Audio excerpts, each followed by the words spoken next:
Durante casi medio siglo, el hombre más vigilado de América Latina ocultó algo más que estrategias militares y discursos interminables. Antes de morir, una mujer afirmó haber sido su esposa. En secreto en sí, decía la verdad, porque nadie la vio. Y si mentía, ¿por qué el Estado nunca la desmintió? Una habitación en penumbra. Las cortinas apenas dejan pasar la luz del amanecer. Sobre una mesa de madera antigua, descansa una caja cerrada con llave. Dentro, documentos, fotografías y cartas jamás publicadas. La mujer que los guardó durante 47 años respira con dificultad. Sabe que el tiempo se acaba y también sabe que, cuando hable, ya no podrá ser silenciada. El silencio pesa más que la muerte. Fidel Castro no fue solo un líder político, fue un símbolo, una figura mítica, una presencia omnipresente. Desde 1959, su imagen dominó Cuba y desafió al mundo. Cada palabra era analizada, cada gesto observado. Sin embargo, incluso bajo ese escrutinio absoluto, algo permaneció invisible. Una vida privada construida como una fortaleza. La historia oficial habló de amantes, compañeras, romances breves y relaciones fragmentadas. Nombres que aparecieron y desaparecieron, según la conveniencia política. Pero nunca se habló de una esposa secreta. Nunca de una mujer que compartiera años completos, rutinas silenciosas, decisiones íntimas. Si existió, fue borrada con precisión quirúrgica. En Cuba, el silencio no siempre fue una elección. A veces fue una orden. A veces, una estrategia de supervivencia. La mujer que afirma haber sido la esposa de Castro entendió eso desde el primer día. Amar al hombre más poderoso del país implicaba desaparecer como individuo. No existir era la condición. 47 años no son una anécdota. Son una vida completa, décadas de cumpleaños ocultos, de ausencias públicas, de noches escuchando discursos transmitidos por radio, mientras ella permanecía en la sombra. A nadie la entrevistó, nadie la fotografió, a nadie la citó en libros de historia. Y aún así, ella estuvo allí. Todo silencio tiene un límite, y todo secreto, una fisura. Poco antes de morir, la mujer decidió hablar. No para reclamar poder, no para exigir reconocimiento, sino para dejar constancia, para que alguien, algún día, se preguntara si la historia que conocemos está incompleta. Si esta mujer decía la verdad, entonces el régimen más hermético del continente ocultó un matrimonio durante décadas. Pero si mentía, ¿por qué sus documentos nunca fueron desacreditados? La pregunta quedó suspendida en el aire, como una bomba que nadie quiso tocar. Entre los papeles guardados, había una fecha, un lugar y una firma. No era una confesión emocional, era algo más peligroso, una prueba. Y esa prueba apuntaba a un año clave, 1961. La historia oficial nunca mencionó ese año como el inicio de un matrimonio. Pero en el próximo episodio, descubriremos qué ocurrió realmente en 1961. ¿Y por qué, desde entonces, una mujer dejó de existir? 1961 no fue un año cualquiera. Cuba estaba sitiada, observada, presionada. El nuevo régimen se preparaba para resistir invasiones, traiciones y conspiraciones internas. En ese clima de paranoia absoluta, cada movimiento personal del líder debía ser calculado. Fue precisamente en ese año, marcado por el miedo y la vigilancia, cuando una relación privada cruzó un punto sin retorno. Ella no pertenecía a la élite revolucionaria ni a los círculos diplomáticos. No aparecía en actos públicos ni en fotografías oficiales. Su fortaleza era justamente esa, la invisibilidad. Mientras otras mujeres eran observadas, comentadas o descartadas, ella permanecía fuera del radar. Eso la convirtió en una pieza perfecta para un secreto de Estado. Los encuentros no ocurrieron en palacios ni residencias oficiales. Fueron espacios discretos,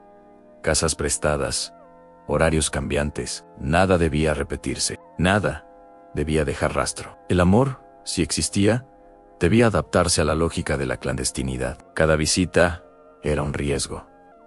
Cada despedida, una posible última vez. Entre los papeles que ella conservó durante décadas, había uno distinto a todos los demás.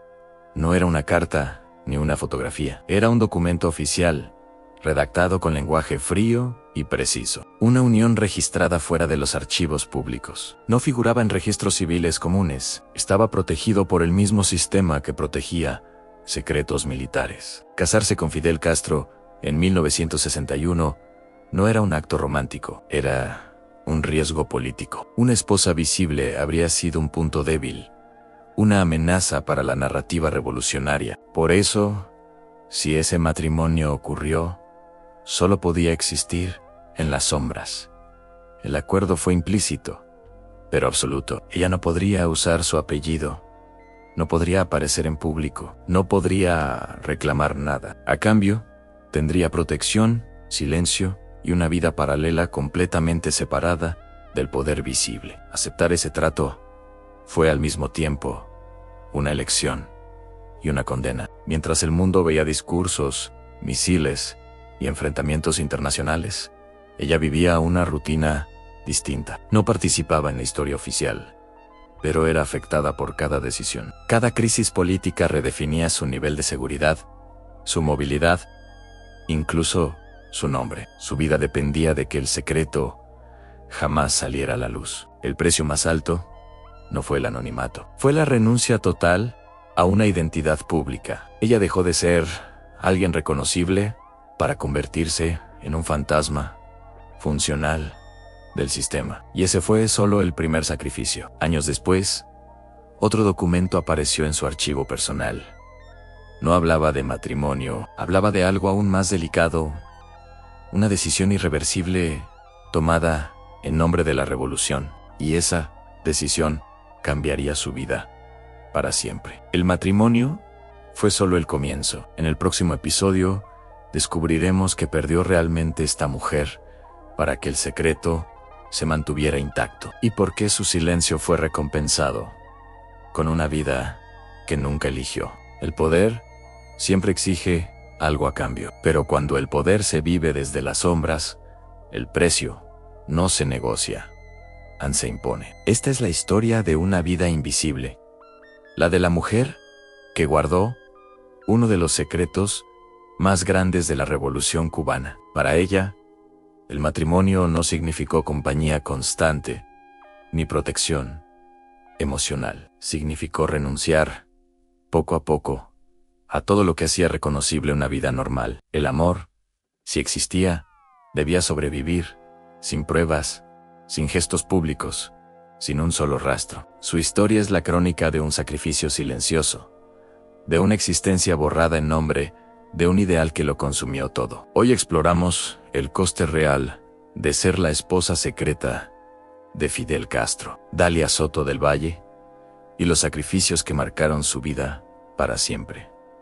Nunca firmó con el apellido Castro, nunca lo pronunció en público. En documentos cotidianos, utilizó variantes, omisiones, silencios. Su identidad fue fragmentada en múltiples versiones legales, ninguna verdadera por completo. Para el mundo, Dalia Soto del Valle era una maestra de Trinidad, una mujer discreta, casi anónima, pero en la esfera privada, era la compañera del líder más poderoso del país. Esta dualidad la obligó a vivir sin un nombre propio, sin una identidad unificada. Su pasaporte, sus documentos de identidad, incluso las inscripciones de sus hijos, eran un laberinto de apellidos y omisiones diseñado para confundir, para ocultar. Existir sin nombre es una forma lenta de desaparición, una manera de borrarte a ti misma del mapa, mientras todavía respiras. Cada vez que firmaba un papel con un nombre que no era del todo suyo,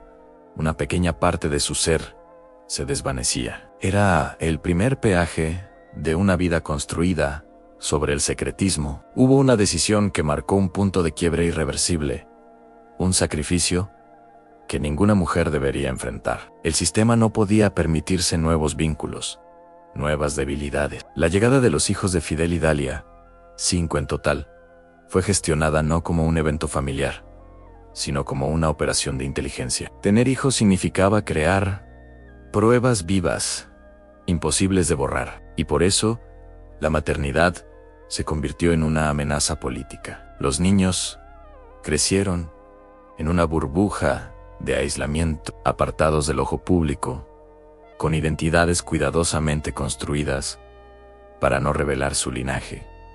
No podían decir quién era su padre, no podían llevar su apellido. Dalia tuvo que criar a sus hijos en una especie de clandestinidad dorada, donde el amor maternal estaba subordinado a la seguridad del Estado. La alegría de ser madre se mezcló con el miedo constante a que un simple descuido, una palabra fuera de lugar, pudiera desatar una crisis. Fue una maternidad imposible, vivida bajo la sombra de un poder que exigía el control absoluto. No hubo un decreto escrito, no hubo una orden firmada, solo una conversación breve, directa, sin espacio para réplicas. Cuando la relación entre Fidel y Dalia ya era un hecho y los primeros hijos habían nacido, llegó el momento de eliminar cualquier rastro de vidas pasadas. Fidel le comunicó que su existencia anterior debía desaparecer por completo. En nombre de la revolución, ciertas vidas no podían continuar. Ella entendió el mensaje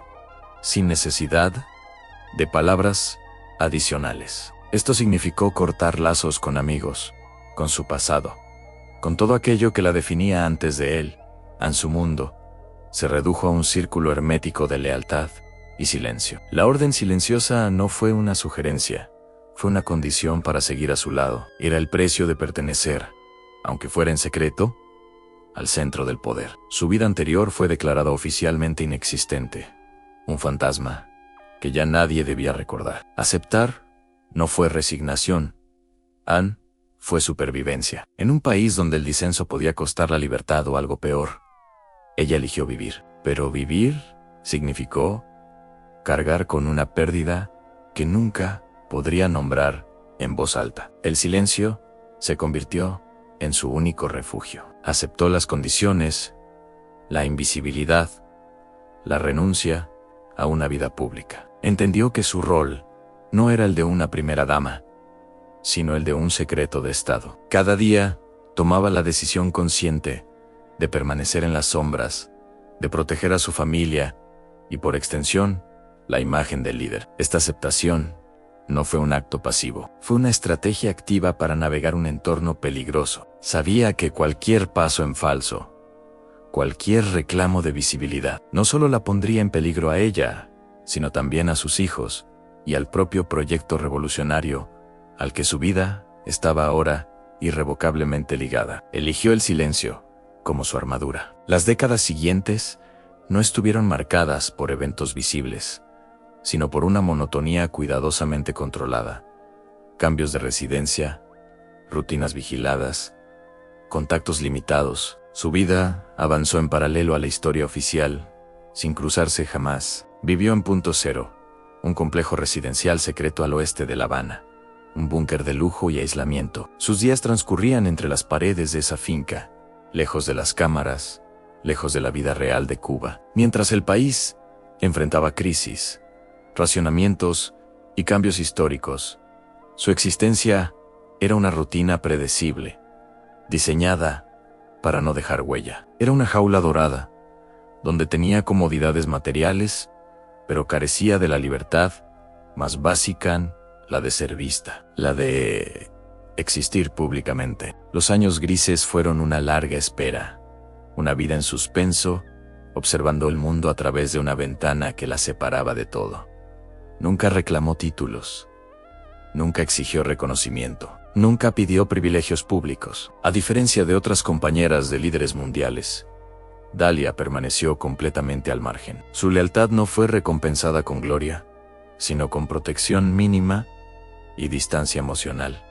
Era suficiente para el sistema, no para ella. Mientras Fidel Castro era una figura global, ella era un espectro. Se cuenta que anhelaba una vida más normal, un simple reconocimiento, pero entendía que su papel era otro. El sistema la mantenía segura pero invisible, proveída pero aislada. Esta dinámica reforzaba la idea de que su valor no residía en quién era como persona, sino en su capacidad para guardar el secreto. Era un arreglo pragmático que servía a los intereses del poder, pero que dejaba un profundo vacío emocional. Lo que nunca pidió fue, precisamente, lo que cualquier persona en una relación daría por sentado, en un lugar visible, al lado de la persona que ama. Con los años, el silencio dejó de ser solo una estrategia, se volvió una herida. Guardar un secreto tan grande comenzó a erosionar su identidad. La mujer que fue, la joven maestra de Trinidad, llena de vida, desapareció, reemplazada por alguien que solo existía para mantener una mentira intacta. La carga de la invisibilidad, de la negación constante de su propia existencia, dejó cicatrices internas. Vivir permanentemente en alerta, temerosa de un desliz, de una fotografía indiscreta, de una palabra mal interpretada, la consumió. Esta grieta interior era la consecuencia inevitable de una vida fragmentada. La persona pública no existía, y la persona privada estaba atrapada en un rol definido por otros. Se convirtió en la guardiana de un secreto que al mismo tiempo era su propia prisión. La mujer que una vez fue, se perdió en el laberinto de pasillos silenciosos y conversaciones a media voz. Pero incluso el silencio más férreo tiene fisura. A finales de los años 70, algo ocurrió que puso en riesgo todo el encubrimiento. Y esta vez, no fue una decisión política. Fue un error humano. Un momento de descuido, una coincidencia inesperada, amenazó con sacar a la luz la vida secreta que con tanto esmero se había construido. El sistema de seguridad, tan meticulosamente diseñado para proteger al líder y sus secretos, se enfrentó a una variable que no podía controlar del todo: el azar. Este incidente, que pudo parecer trivial para cualquier otra persona, para ellos fue una bomba de tiempo. De repente, la fachada perfecta comenzó a resquebrajarse, y el fantasma de la exposición pública se hizo más real que nunca, obligando al poder a moverse rápidamente para contener la amenaza. Ella había perdido su nombre, su futuro y su voz. Pero en el próximo episodio, un descuido amenazará con revelar lo que durante años fue invisible, y obligará al poder a reaccionar de una forma inesperada y contundente. ¿Qué fue lo que ocurrió? ¿Y cómo reaccionó Fidel Castro cuando su secreto mejor guardado estuvo a punto de estallar? No te pierdas la continuación de esta increíble historia. Gracias por acompañarnos. Si te ha interesado este episodio, suscríbete y activa las notificaciones para no perderte el próximo. Hasta pronto.